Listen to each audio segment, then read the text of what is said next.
I was very lucky because when I got to the SEAL teams, there wasn't much tech at all.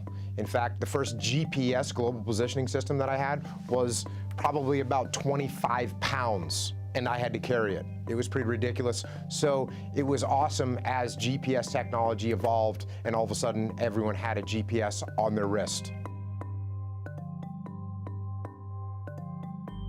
I'm Jocko Willink. I was in the military for 20 years. After I retired, I started teaching leadership to people. Well, one thing that's really good about being in the SEAL teams and really being in the military in general is a lot of times you're getting cutting edge technology. So one of the best things that evolved very rapidly was night vision goggles.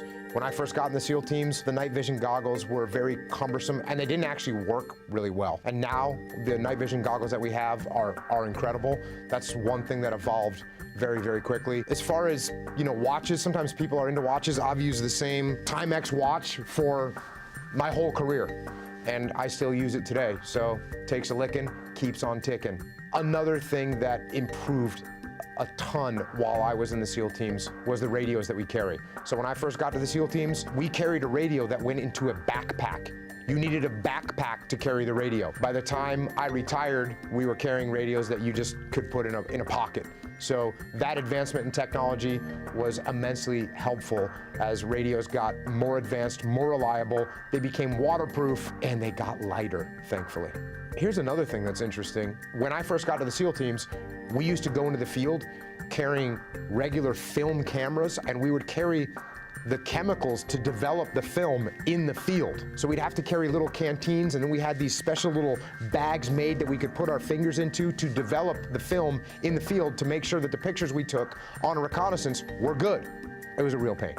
Now, of course, we have digital cameras and we take millions of pictures and we don't have to carry any developing fluids into the field.